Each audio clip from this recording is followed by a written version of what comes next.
मोहतरम नाज़रीन, अस्सलाम वालेकुम वरहमतुल्लाहि वबरकातुहू। आप देख रहे हैं परवाज़ टीवी खबरनामे में आप तमामी का खैर मक़दम है। तो आइए खबरों का आगाज़ करते हैं आज की हदीस मुबारका से।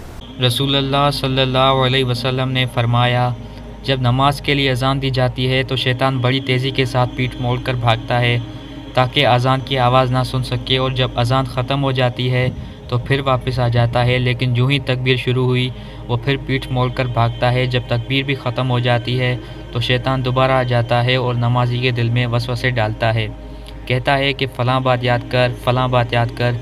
इन बातों की शैतान याद दहानी कराता है जिनका उसे ख्याल भी ना था, और इस तरह इस शख्स को ये भी याद नहीं रहता कि इसने कितनी रकातें पढ़ी हैं। आगाज़ से कबल एक नज़र डालेंगे आज की सुर्खियों पर।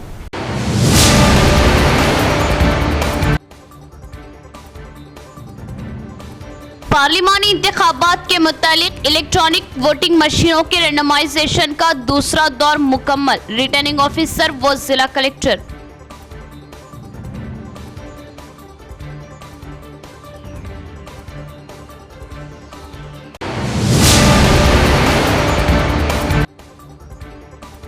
कांग्रेस हर महाज पर नाकाम, जबकि बीजेपी मजहब के नाम सियासत में मसरूफ। अवाम बीआरएस का साथ दे और एमपी उम्मीदवार बाजरेड्डी गोवर्धन को भारी अक्सरियत से कामयाब करे। रोड शो व कॉर्नर मीटिंग से साबिक सीएम केसीआर।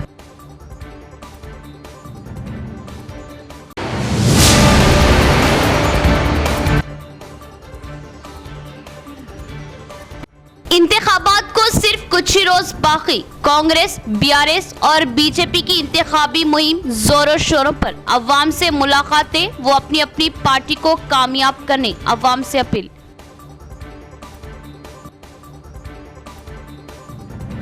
अब खबरें तफसील से। निज़ामाबाद पार्लिमानी हल्के के मुतालिक इजाफी ईवीएम का दूसरा रेंडमाइजेशन अमल मुकम्मल। इलेक्ट्रॉनिक वोटिंग मशीनों के लिए ज़मनी रेंडमाइजेशन का दूसरा दौर किया गया। रिटर्निंग ऑफिसर व जिला कलेक्टर राजीव गांधी हनुमंतु का बयान।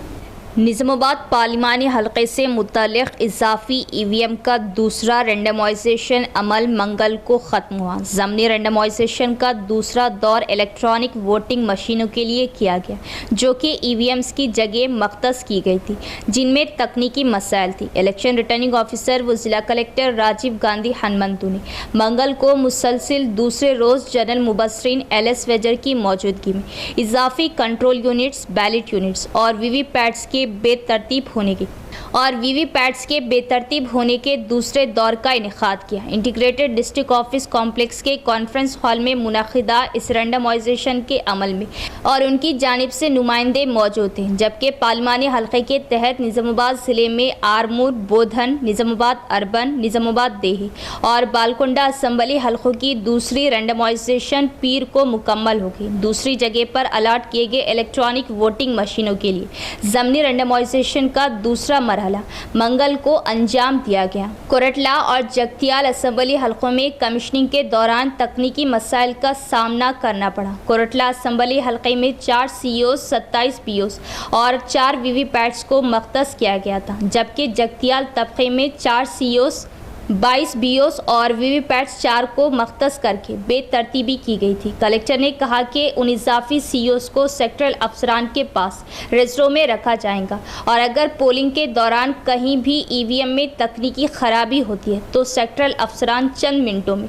मुतल्लिका पोलिंग स्टेशन पहुंच जाएंगे और रजिस्ट्रों में मौजूद COs को इकट्ठा करेंगे। इस मौके पर इनके हमरा पवन, सात्विक, संतोष और दीगर भी मौजूद थे। कांग्रेस रियासती हुकूमत हर मुहाज पर नाकाम। बीजेपी इक़्तिदार पर बरकरार रहने तफर्रुक़ा परवरी पर आमदा। निज़ामाबाद में BRS पार्लिमानी उम्मीदवार बाजरेड्डी गोवर्धन की इंतखाबी मुहिम से केसीआर का खिताब। तेलंगाना के साबिक़ा वज़ीर आला के चंद्रशेखर राव निज़ामाबाद के दौरे पर थे। हल्के पार्लिमान निज़ामाबाद से BRS पार्टी उम्मीदवार बाजरेड्डी गोवर्धन की इंतखाबी मुहिम में हिस्सा लेते हुए केसीआर ने तिलक गार्डन चौराहे से अपने रोड शो का आगाज़ किया और RP रोड से होते हुए नेहरू गांधी चौक पहुंचकर आवाम को मुखातिब किया। बीआरएस पार्टी की इंतखाबी बस में सवार होकर उन्होंने अवाम को मुखातिब करते हुए कहा कि इंतखाबात के मौके पर अवाम से बुलंद बांग दावे और इंतखाबी वादे करने वाली कांग्रेस पार्टी तेलंगाना में हर मुहाज पर नाकाम हो चुकी है। उन्होंने कहा कि तेलंगाना में कांग्रेस पार्टी की हुकूमत बने अनकरीब 5 माह का अरसा गुजर चुका है। बावजूद उसके रियासती हुकूमत व चीफ मिनिस्टर रेवंत रेड्डी अपने इंतखाबी मंशूर और अवामी ऐलानात को फरामोश करते मरकजी हुकूमत बीजेपी से अपनी नज़दीकियां बढ़ाने में मसरूफ है।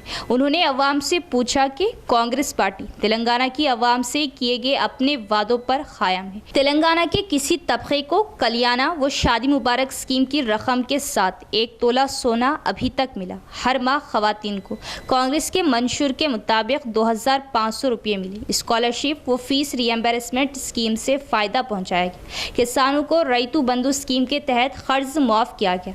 उन्होंने कहा कि बीआरएस हुकूमत अपने दौरे हुकूमत में ज्योति राव फूले नाम से फीस रिएम्बर्समेंट स्कीम का आगाज़ किया था। उन्होंने तेलंगाना कांग्रेस पार्टी हुकूमत व चीफ मिनिस्टर रेवंत रेड्डी को किसान व पसमानदा तबकात बाशमूल अक़लियत मुखालिफ बताया। केसीआर ने कहा कि बीडी वर्कर्स को बीआरएस हुकूमत ने हर माह 2000 रुपये जारी किए थे। बीडी वर्कर्स की फलाह व बहबूद के लिए बीआरएस हुकूमत ने ठोस इक़दाम किए थे, जबकि साबिक़ा तेलुगु देशम कांग्रेस और मरकज़ी हुकूमत बीजेपी ने बीडी वर्कर्स के लिए एक भी तरक्याती मंसूबों पर अमल नहीं किया। उन्होंने कहा कि तेलंगाना में अवामी फलाह स्कीमात के आगाज़ और उस पर अमल आवारी के लिए बीआरएस पार्टी के मुकामी उम्मीदवार बाजिरेड्डी गोवर्धन को भारी अक्सरियत से कामयाब बनाए। केसीआर ने मरकज़ी हुकूमत बीजेपी की पॉलिसियों को मुल्क व सेकुलर दस्तूर मुखालिफ और इंतहाई ख़तरनाक बताया। केसीआर ने कहा कि बीजेपी फ़िरका परस्ती को परवान चढ़ाने वाली सियासी जमात है। ऐसी फस्ताई पार्टी और हुकूमत व मुल्क के दस्तूर व सेकुलरिज्म को नुकसान पहुँचाने वाली फ़िरका परस्त तंजीमों की पुश्त पनाही करने वाली मरकजी जमात और उसके मुकामी उम्मीदवारों बिलखुसूस हल्का पार्लिमान निज़ामाबाद से बीजेपी उम्मीदवार को शिकस्त देने की अपील की है। उन्होंने कहा कि हल्का पार्लिमान निज़ामाबाद में कांग्रेस पार्टी के 20% वोटर से और बीजेपी और उसके मुकामी उम्मीदवार से ज़िले के तमाम तबक़ात की अवाम बदजन हो चुकी है, जिसकी शिकस्त यकीनी है। और कांग्रेस की अवाम मुखालिफ पॉलिसियों के ख़िलाफ़ अवाम अपनी शदीद नाराज़गी का इजहार कर रहे हैं। केसीआर ने कांग्रेस और बीजेपी को एक ही सिक्के के 2 रुख बताया। उन्होंने याद दिलाया कि असम्बली इंतखाबात के मौके पर रेवंत रेड्डी ने वज़ीर-ए-आज़म नरेंद्र मोदी को बड़ा भाई तस्लीम किया और तेलंगाना को गुजरात मॉडल बनाने का भी इकरार किया है। रेवंत रेड्डी के तेलंगाना को गुजरात मॉडल बनाने वाले बयान पर शदीद तनकीद करते हुए कहा कि क्या रेवंत रेड्डी तेलंगाना में गोधरा मॉडल को कहीं दोहराने की बात तो नहीं कर रहे। गुजरात मॉडल की आड़ में अगर ऐसा होता है तो सेकुलरिज्म की मिसाल सुनहरे तेलंगाना और इसके तमाम तबक़ात की अमन पसंद अवाम के लिए इंतहाई तशवीशनाक बात होगी। रेवंत रेड्डी का गुजरात मॉडल सेकुलर तेलंगाना की गंगा जमनी तहजीब और इसकी सालिमियत के लिए ख़तरनाक साबित हो गया। केसीआर ने ऐसी अवाम मुखालिफ सोच रखने वाली कांग्रेस और बीजेपी व उसके मुकामी उम्मीदवारों को नाकाम बनाने अवाम पर जोर दिया।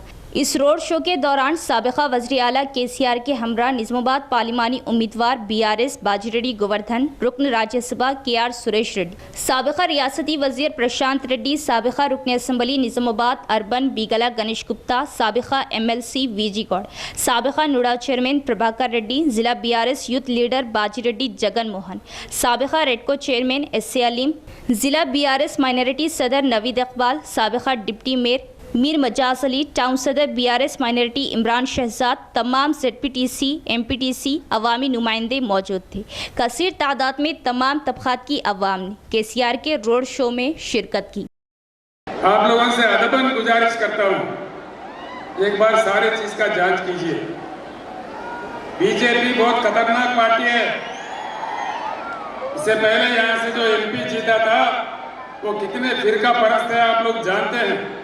कितना गंदा है, कितना खतरनाक है, आप लोग अच्छी तरह से जानता है। उसको हर हालत में यहाँ हराना है। अब अच्छा मौका है। मैं आप लोगों को बता रहा हूँ, कांग्रेस आज तीसरे दर्जे पे है, 20% से कम है।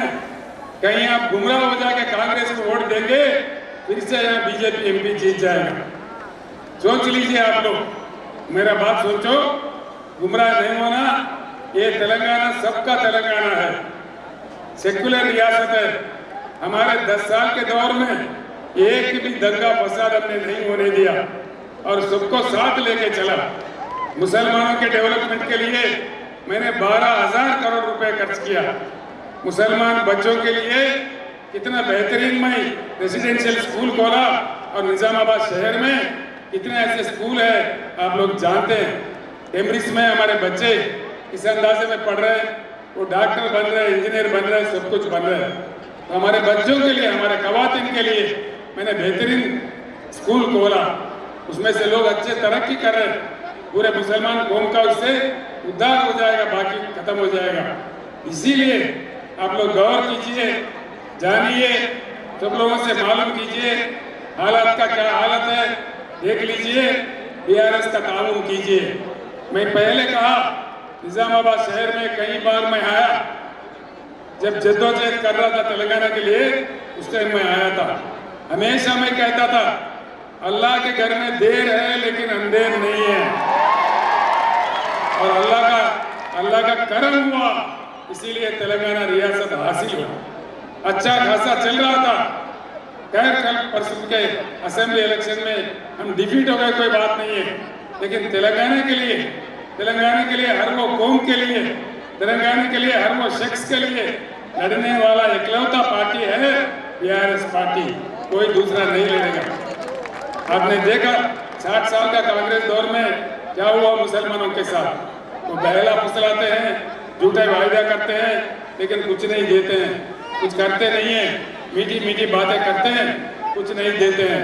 इसीलिए आज निजामाबाद पार्लियामेंट हल्के में भी कांग्रेस पार्टी 20% से कम है।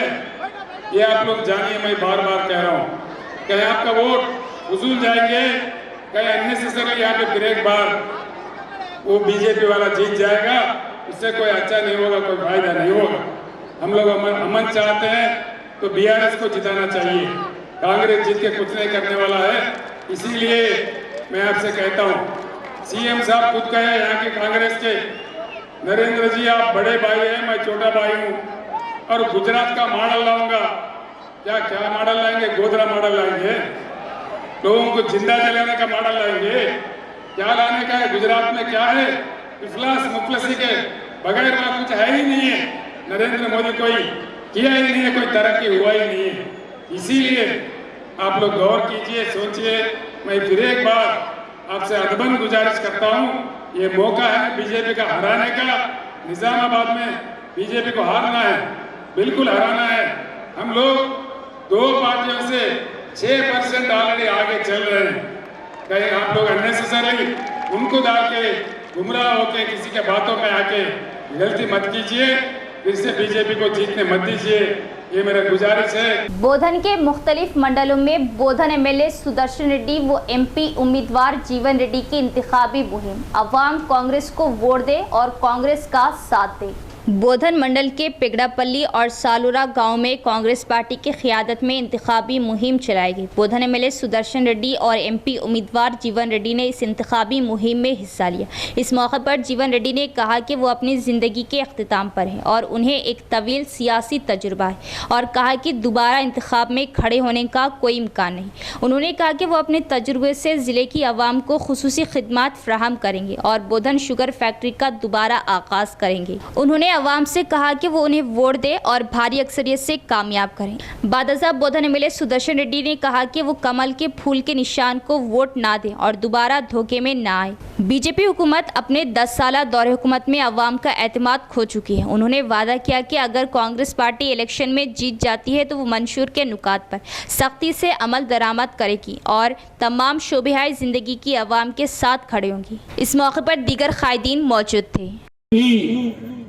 ఆ చక్కెర కర్మాగారం ప్రారంభం చేయడం ఏదైతుందో ఈ ప్రాంత రైతాంగానికి మాకు ప్రధానమైనటువంటి ఆకాంక్ష, దాని ఎన్నికల ప్రణాళికలు చేర్పించిండు ప్రభుత్వం ఏర్పాటు। మన రాబోయే కాలంలో సెప్టెంబర్ 17 నాటికి ఏదైతుందో గౌరవ ముఖ్యమంత్రి రేవంత్ రెడ్డి గారు కేబినెట్ నిర్ణయం తీసుకొని డిసెంబర్ 25 నాటి క్రషింగ్ ఆరంభింప చేయబడే విధంగా కార్యాచరణ రూపొందించి ముందుకు పోతున్నారు కాంగ్రెస్ పార్టీ అని చెప్పండి. ఒకసారి నాటితే 3 సంవత్సరాలు పంట వస్తుంది. కాలనీలకి ఇబ్బంది లేదు మనకు. అటు నిజాం సాగర్ వస్తుంది, ఇటు అలీ సాగర్ వస్తున్నది. మిమ్మల్ని కాలనీలు రాకుండా కానీ కరెంట్ వస్తున్నది. మొత్తం దేశంలోనే కరెంట్ ఉచితంగా అందింపజేయాలని సంకల్పించింది కాంగ్రెస్ పార్టీ అని చెప్పి అంటుంది. మీరు పంటలకు గిట్టుబాటు ధర, వరి ధాన్యానికి 22 మంది ఒక పెద్ద మనిషిగా ఉంటాడని పెద్దలు 6 సార్లు ఎమ్మెల్యేగా గెలిచాడు, మినిస్టర్ చేశాడు, ఇవన్నీ చేసిండు.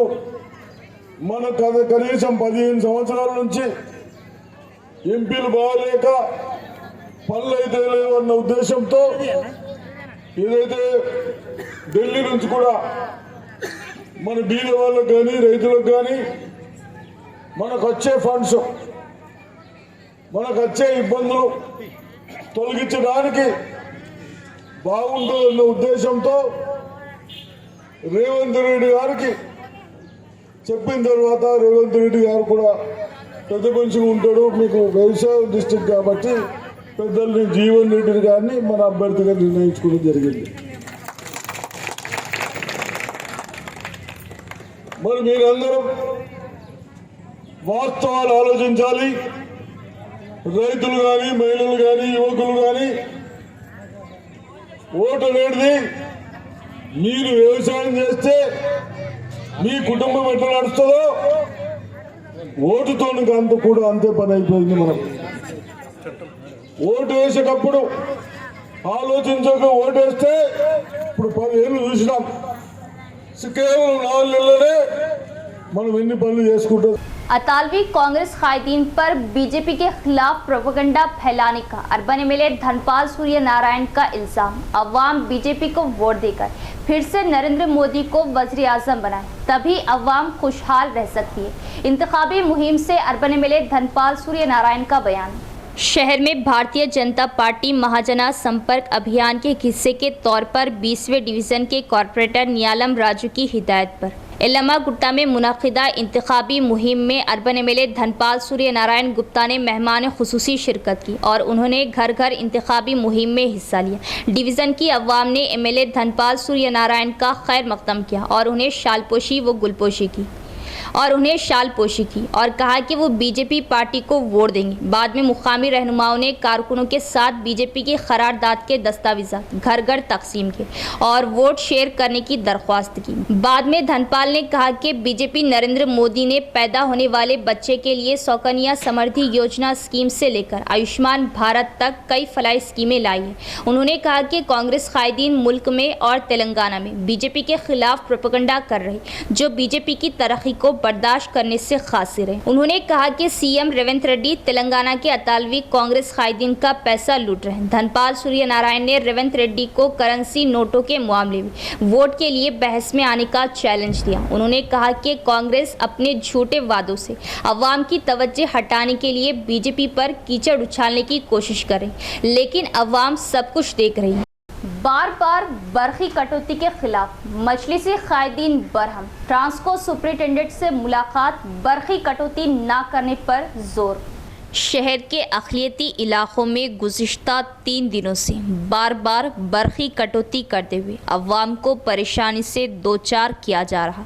मौसम गर्मा उरूज पर होने के बावजूद सुबह और रात के औक़ात में किसी भी वक्त बरखी कटौती कर दी जा रही। ये बरखी कटौती कई घंटों तक जारी रहने से शदीद मौसम गर्मा में अवाम को मुश्किलात का सामना करना पड़ रहा। ज़िला व निज़ामाबाद टाउन सदर मजलिस मोहम्मद शकील अहमद फाजिल की क़ियादत में मजलिसी कायदीन ने Transco superintending engineer R Ravinder से मुलाकात करते हुए बरखी कटौती से वाकिफ कराया और फौरी तौर पर मुतबादिल इक़दामात करते हुए बरखी कटौती पर रोक लगाने पर जोर दिया। Transco superintending engineer R Ravinder ने मजलिस मजलिसी वफद को बताया कि तकनीकी मसले की वजह से बरक़ी कटौती हो रही। उन्होंने तयक़ुन दिया कि जल्द अज जल्द इस मसले को हल कर लिया जाएगा। बादशाह मोहम्मद शकील अहमद फाजिल ने मीडिया नुमाइंदों से बातचीत करते हुए कहा कि शदीद मौसम गर्मा में बरक़ी कटौती की वजह से मकीनों बिलखुसूस ज़ईफ़ मर्द व ख़वातीन और बच्चों को परेशानी हो रही। कल रात मज़कूरा इलाक़ों में तकरीबन 5 घंटे तक बरक़ी कटौती की जाने से मकीनों को शदीद परेशानी का सामना करना पड़ा। मजलिसी कायदीन ने ट्रांसको सुपरिटेंडिंग इंजीनियर पर जोर दिया कि बरक़ी कटौती की रोकथाम के लिए मुतबादिल इक़दामात जंगी खतूत पर अंजाम दिए जाए। शकील अहमद फाजिल ने कहा कि मौसम बरसात से क़ब्ल ट्रांसको ओहदेदारों की हमरा तमाम मजलिसी कॉरपोरेटर्स अक़लियती इलाक़ों का दौरा करते हुए बरक़ी कटौती के मसले की एकसुई के लिए इक़दामात का जायज़ा लेंगे। इस मौके पर मोतमद मजलिस मोहम्मद शहबाज अहमद, मजलिसी कॉरपोरेटर्स मोहम्मद मुनव्वर अली, माजिद सिद्दीकी, अब्दुल गफूर मुकीम, इम्मे नसीर, अब्दुल अली बागबान, मोहम्मद परवेज़ अहमद, रियाज, मीर इरशाद अली समीर, मुस्तहसिन, अरशद पाशा, मुआविन कॉरपोरेटर मोहम्मद खलील अहमद मौजूद थे। अक़लियती इलाक़ों में बरक़ी कटौती के ख़िलाफ़ मजलिसी कायदीन की ट्रांसको सुपरिटेंडिंग इंजीनियर से नुमाइंदगी पर अवाम में राहत का इजहार किया जा रहा। मोहम्मद शहबाज अहमद, मोतमद निज़ामाबाद टाउन कमेटी ने कहा कि शहर के किसी भी इलाक़े में मसला दरपेश आने की सूरत में फ़ौरी एकसुई के लिए मजलिसी क़ियादत हमेशा सरगर्म है। Nizamabad MIM unit superintendent of electricity से मुलाकात करने की वजह ये थी कि गुज़िश्ता चंद दिनों से जो रेगुलरली करंट कट ऑफ हो रहा, उस ताल्लुक़ से खुसूसन कल रात में 4-5 घंटे बहुत बड़ा प्रॉब्लम चला, जिसकी वजह से लोगों को परेशानी हुई। इस वजह से हम तमाम आके उनको जो पर्टिकुलर जहाँ पर प्रॉब्लम आ रहा, D6 में खुसूसन ज़्यादा प्रॉब्लम आ रहा, उस ताल्लुक़ से डिस्कशन किए तो कुछ प्रॉब्लम्स बताए और उसको सॉल्व करने की जल्द से जल्द कोशिश करेंगे और मेंटेनेंस अच्छा करने की कोशिश करेंगे। बल्कि एससी साहब हमें तयक़ुन दिए। हम उम्मीद करते हैं एससी साहब जैसा कि हमें बताया उस पर अमल करते हुए अपने स्टाफ को हरकत में रखते हुए, क्योंकि गर्मा का मौसम भी है और हुसन उम्र रसीदा लोगों को और बच्चों को काफ़ी प्रॉब्लम्स आ रही। इस वजह से हम एससी साहब से रिक्वेस्ट किए कि जितना भी बेहतर हो सकता उतना आप सर्विस दीजिए और उन्हें हमें एससी साहब ने भी हमें उम्मीद दिलाई, भरोसा दिलाया। और साथ ही साथ मैं आपको ये भी कहना चाहूँगा कि ये जो आने वाले दिनों में बहुत सारे लोगों को जो 200 यूनिट का जो स्कीम में नहीं आए, इंशाल्लाह आप वो लोग भी जैसा ही इलेक्शन होगा उसमें फिर से उनको एंट्री करते हुए वो स्कीम से इस्तेफादा करेंगे। और साथ ही साथ अपने जो हमारे अपने जो डिवीज़न्स है उसमें मेंटेनेंस के ताल्लुक से, इसमें हम तमाम ही अपने डिवीज़नों के जो रिपेयर एंड मेंटेनेंस के जो प्रॉब्लम्स है, डैमेज पोल्स है, उस ताल्लुक से एईस को और डीई और एडी तमाम को लेकर बरसात से पहले तमामी काम मुकम्मल करने के लिए हमने अब डिमांड रखा और एससी साहब ने वादा किया कि ये तमामी स्टाफ को लेकर एक तमामी एमआईएम कॉरपोरेटर्स को लेकर इसमें तमामी मसाइल का अहाता किया जाएगा और जल्द से जल्द उसको हल करने की कोशिश करेंगे। एमपी डी अरविंद ने फेरोज जहांगीर के पोते राहुल से पूछा कि गांधी कहां से आए, उनका नाम राहुल जहांगीर होना चाहिए। एमपी अरविंद का राहुल गांधी और सोनिया गांधी के बारे में सनसनीखेज तबसरा वो प्रेस कॉन्फ्रेंस। निज़ामाबाद शहर में बीजेपी ज़िला पार्टी दफ्तर में मुनाकिदा प्रेस कॉन्फ्रेंस में एमपी धर्मपुरी अरविंद ने कहा कि फेरोज जहांगीर की अहलिया आनजहानी साबिक़ वज़ीर आज़म इंदिरा गांधी जवाब दे कि इमरजेंसी के दौरान सेकुलर लफ्ज़ को आइन में क्यों शामिल करना पड़ा। उन्होंने जोर देकर कहा कि सिर्फ कांग्रेस नहीं, आइन के खिलाफ तालीमी निज़ाम में उन्होंने जोर दिया कि सिर्फ कांग्रेस नहीं, आइन के खिलाफ तालीमी निज़ाम में रिजर्वेशन को हटाया। उन्होंने इंतहाई बरहमी का इजहार किया कि कांग्रेस ने महज ओहदे की खातिर मुल्क को 3 हिस्सों में तकसीम कर दिया। ये शर्म की बात है। इन्होंने याद दिलाया कि कांग्रेस पार्टी ने वोट बैंक की सियासत की और मुल्क की अवाम की जिंदगियों को तबाह किया और शदीद नुकसान पहुंचाया। अरविंद ने कहा कि यूनिवर्सिटियों को अक़लियत का दर्जा सिर्फ मजहब की बुनियाद पर दिया गया था और SC, ST और OBC के लिए मुलाजमत की तालीम के मौक़े में रिजर्वेशन को हटा दिया गया था। उन्होंने कहा कि आने वाले मुस्तक़बिल में भी कांग्रेस तालीमी निज़ाम में रिजर्वेशन को हटाने और आइन के खिलाफ जाने की कोशिश करेंगी। भारतीय जनता पार्टी ने दिफा 370 और 3 तलाक को ख़त्म कर दिया। अगर कांग्रेस पार्टी मुस्तक़बिल में इक़्तिदार में रही तो वो हैदराबाद यूनिवर्सिटी, उस्मानिया यूनिवर्सिटी और तेलंगाना यूनिवर्सिटी को मुस्लिम यूनिवर्सिटियों में तब्दील कर देंगी। उन्होंने कहा कि कांग्रेस पार्टी ने तालीमी निज़ाम में तहफ़्फ़ुज़ात को दूर करके हमारे बच्चों को तालीम से महरूम कर दिया। उन्होंने इल्ज़ाम लगाया कि कांग्रेस पार्टी SC और ST के तहफ़्फ़ुज़ात को दूर करने की साजिश कर रही। कांग्रेस कायदीन पर तनकीद की कि उन्होंने तेलंगाना में गल्फ पोर्ट के क़याम को कांग्रेस पार्टी के मंशूर में क्यों शामिल नहीं किया। उन्होंने कहा कि वो BJP पर कीचड़ उछाल रहे, वो आइन बदलेंगे। उन्होंने कहा कि कांग्रेस ने ही यूनिवर्सिटियों में SC और ST तहफ़्फ़ुज़ात को ख़त्म किया और OBC, SC और ST को कांग्रेस से होशियार रहना चाहिए। ఎమర్జెన్సీ సమయంలో సెక్యులర్ పదం ఎందుకు చేర్చాల్సి వచ్చింది? ఇందిరా జహాంగీర్ గారి తండ్రి దేశాన్ని ఆయన రాజకీయ పదవి యావ కోసం 3 ముక్కలు చేసిండ్రు. 2 ఇస్లాం దేశాలు క్రియేట్ చేసిండ్రు. మనకి ఈ దేశం మిగిలిచ్చిండ్రు. దాని తర్వాత సుమారు 27-28 ఏళ్ళ తర్వాత ఫెరోజ్ జహాంగీర్ గారి భార్య మన ఇందిరా మేడం ఎమర్జెన్సీ సమయంలో సెక్యులర్ పదాన్ని ఎందుకు చేర్చాల్సి వచ్చింది? ఓటు బ్యాంక్ రాజకీయాలు కాకపోతే. సో దాని మీద నేను 2 సంవత్సరాల కింద వాడిన విషయాన్ని పట్టుకొచ్చి దాన్ని రభస చేస్తున్నారు. ఫ్రెష్ అందరి మెమరీ ఫ్రెష్ చేస్తానికి అవకాశం కూడా ఇచ్చిండ్రు. ఫెరోజ్ జహాంగీర్ భార్య ఇందిరా జహాంగీర్ 1981లో సెంట్రల్ యూనివర్సిటీ పేరు మార్చి సెంట్రల్ యూనివర్సిటీ స్టేటస్ తీసేసి మైనారిటీ స్టేటస్ ఇచ్చి అలీగఢ్ ముస్లిం యూనివర్సిటీని టోటల్గా మైనారిటీ ఇన్స్టిట్యూట్ చేసి SC, ST సోదరుల రిజర్వేషన్ తీసి బయటపడేసింది. ఎవరు? ఫెరోజ్ జహాంగీర్ భార్య మన పూర్వ ప్రధానమంత్రి ఇందిరా జహాంగీర్ గారు. ఫస్ట్ టైం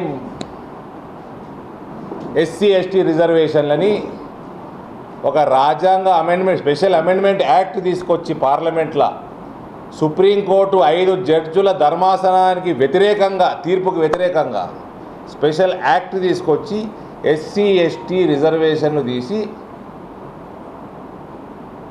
ఆ యూనివర్సిటీలో చదవకుండా చేసింది SC, ST సోదరిమల్ల. ఆ తర్వాత ఫెరోజ్ జహాంగీర్, इंदिरा जहांगीर कोडलू तमाम बेघर गरीबों को डबल बेडरूम मकानात फ्राहम किए जाएंगे। कांग्रेस हुकूमत के जरिए नाफिज करदा फलाई स्कीमों को पहुंचाना कांग्रेस की जिम्मेदारी। बांसवाड़ा कांग्रेस इंचार्ज साबिका MLA एनुगो रविंदर रेड्डी का बयान। बांसवाड़ा कांग्रेस पार्टी हल्के वार्ड इंचार्ज साबिक MLA एनुगो रविंदर रेड्डी ने मंडल पार्टी कांग्रेस कायदीन के साथ मंगल को पार्लिमानी इंतखाबी मुहिम के एक हिस्से के तौर पर रुद्रपुर मंडल मुस्तकर में Zaheerabad parliament Congress party MP उम्मीदवार सुरेश शेटकर की हिमायत में इंतखाबी मुहिम चलाई। गांव में तालाब के पुश्ते पर रोजगार गारंटी रोजगार की जमानत के कारकुनों से मुलाकात की, उनके मसाइल दरियाफ्त की। इस मौके पर उन्होंने कहा कि तरक्की सिर्फ कांग्रेस पार्टी से ही मुमकिन है। उन्होंने कहा कि कांग्रेस हुकूमत ने अब तक कई तरक्याती और फलाई स्कीमों को नाफिज किया है। मंशूर के नुकात की वजाहत करने वाले पम्फलेट उनके हवाले किए गए। इसी तरह उन्होंने सख्त शिकायत की कि तालाब के पुश्ते पर रोजगार की जमानत का काम करने वाले मजदूरों को पीने का पानी वगैरह जैसी मुनासिब सहूलियात मैसर नहीं। पीडी सायागौड़ से बात की और मजदूरों को मुनासिब सहूलियात फ्राहम करने का हुक्म दिया। उन्होंने कहा कि Zaheerabad parliament Congress party MP उम्मीदवार सुरेश शेट्टर को भारी अक्सरियत से कामयाब करें। इसके बाद मजदूरों में ताम का इंतजाम किया गया। इस प्रोग्राम में कांग्रेस पार्टी मंडल सदर चंद्रशेखर दीगर कायदीन मौजूद थे। ఎప్పుడైతే వచ్చిండో కేసీఆర్ మోడీ కథ గడపాలు బంద్ అయినాయి, పారలు బంద్ అయినాయి, అన్ని బంద్ అయినాయి. మీకు రోజు ఇప్పుడే అడిగిన మీ ఫీల్డ్ అసిస్టెంట్ నీళ్ళు ఇస్తురా? మీకు ప్రతి మనిషికి 2.5 రూపాయలు నీళ్ళకి వస్తాయి పైసలు. నీళ్ళు ఇస్తలేరు. ఆగరి కొంచెం ఆగరి నిజాం అమ్మా రావరి ఇప్పుడు ఫోన్లో మాట్లాడతా ఇనూరి. మొన్న మోసా ఇది వర్ణి పోయినా తర్వాత గోవూరు పోయినా అన్ని ఊర్లలో పోయి ఆఫీసర్కి చెప్పిన నిజామాబాద్ ఆఫీసర్కు నిన్న వచ్చి అదే సెట్ చేసిండు. అయ్యా 300 రూపాయలు ఇప్పుడు గట్టిగా చేతులకు పొక్కులు వస్తున్నాయి. అది అదేవిధంగా వర్ణిలో కానీ ఇచ్చే 300 రూపాయలు 270 300 వచ్చేట్టు చేస్తా అని చెప్పిండు. ఇప్పుడు కూడా ఇప్పుడు మీ సెక్రటరీ మీ ఉన్న మీ ఫీల్డ్ అసిస్టెంట్ ఉన్నాడు, ఈయన ఉన్నాడు సంతోష్, ఇంటాడు మీ సారి సాయగూడ అని పీడి నిజామాబాద్లో మీరు సప్పుడు లేకుంటే నీ ఫోన్లో పెడతా ఇన్నూరు ఇచ్చేసాడు. మా అక్కలు చెల్లెళ్ళు అందరూ ఈడ కూడా సేమ్ నిన్నటి లెక్కనే మొన్నటి లెక్కనే నీళ్ళు ఇస్తలేరు, టెంట్ లేదు, అన్ని చోట్ల లేదు. సాయగూడ కథ చెప్పకూరి మాట్లాడు వారు ఇస్తున్నాం అయితే లేకుంటే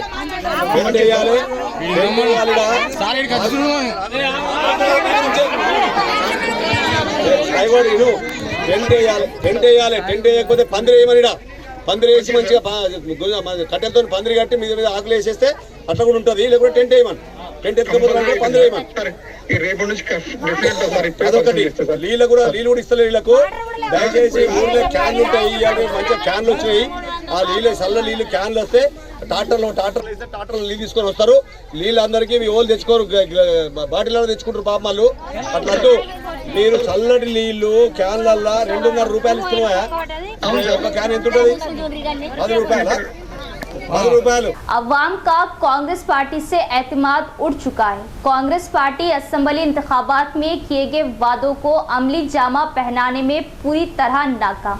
अवाम BRS MP उम्मीदवार बाजीरेड्डी गोवर्धन को वोट दे और भारी अक्सरियत से कामयाब करें। ZP chairman D Vithal Rao का बयान। एडपली मंडल जंगमपेट गांव में BRS पार्टी MP उम्मीदवार बाजीरेड्डी गोवर्धन की हिमायत में ZP chairman D Vithal Rao ने इंतखाबी मुहिम चलाई। इस मौके पर खिताब करते हुए उन्होंने कहा कि अवाम कांग्रेस हुकूमत की 5 माह के इख्तिदार की मुखालिफत कर रही। उन्होंने कहा कि धान की फसल का कोई बोनस नहीं दिया गया और 2 लाख का खर्चा माफ नहीं किया गया। उन्होंने मुतालिबा किया कि 200 यूनिट के मौजूदा बिल की माफ़ी तमाम तबकात की अवाम पर लागू की जाए। गरीब अवाम को जहन में रखकर इस्लाहत की जानी चाहिए और चंद अवाम को जहन में रखकर फलाह स्कीमें शुरू नहीं की जानी चाहिए। इन्होंने सवाल किया। इस मौके पर बाजीरेड्डी गोवर्धन को भारी अक्सरियत से कामयाब करने का इजहार किया। इस प्रोग्राम में BRS पार्टी गाँव ब्रांच सदर माजिद, नायब सदर श्रीनिवास, यूथ सदर दिगर कायदीन मौजूद थे। ప్రజలకు కాంగ్రెస్ గవర్నమెంట్ ఇంత ఇబ్బంది పెడతా ఉన్నదనే ఉద్దేశంతో తండోపతండాలుగా వచ్చిండ్రు జనాలు. కాంగ్రెస్ గవర్నమెంట్ ఈ 5 నెలల్లోనే 100 రోజుల్లో హామీలు నెరవేరుస్తున్నది. ఒక్కటి నెరవేర్చరే. ఉచిత విద్యుత్ అన్నారు.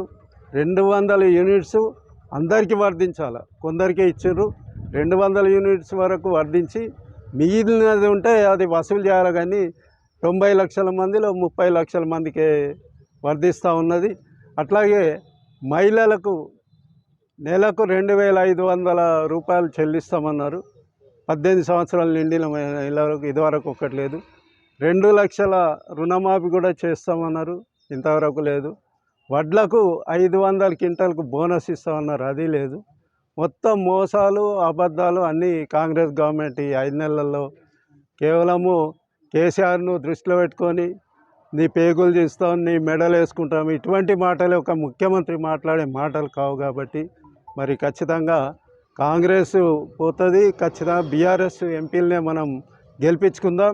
ఎందుకంటే తెలంగాణకు మళ్ళా పాత రోజులు గుర్తుకొస్తూ ఉన్నాయి. ఏదైతే సమైక్యాంధ్రాలు ఉండేనో అప్పుడు ఎన్నెన్ని బాధలు అనుభవించినాం, మళ్ళీ అవి స్టార్ట్ అయినాయి. కాబట్టి ఈ బాధల నుంచి గట్టెక్కాలంటే మన బీఆర్ఎస్ ఎంపీలు అందరినీ గెలిపించుకుంటే మన इख्तिताम से कबल एक नजर डालेंगे आज की सुर्खियों पर।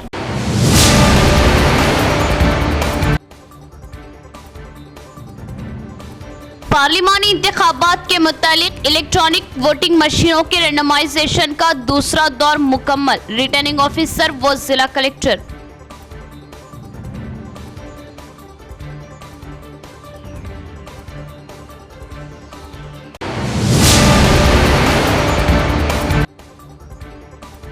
कांग्रेस हर महाज पर नाकाम, जबकि बीजेपी मजहब के नाम सियासत में मसरूफ। अवाम बीआरएस का साथ दे और एमपी उम्मीदवार बाजरेड्डी गोवर्धन को भारी अक्सरियत से कामयाब करे। रोड शो व कॉर्नर मीटिंग से साबिक सीएम केसीआर।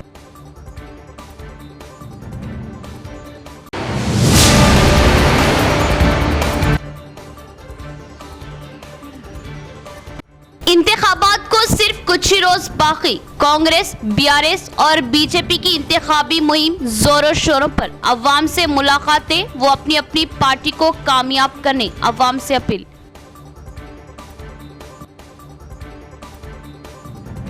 तो ये थी खबरों की तफसील। इंशाल्लाह मज़ीद खबरों के साथ फिर मुलाकात होगी। तब तक देखते रहे परवाज़ टीवी। अब दे इजाजत, अल्लाह हाफ़िज़।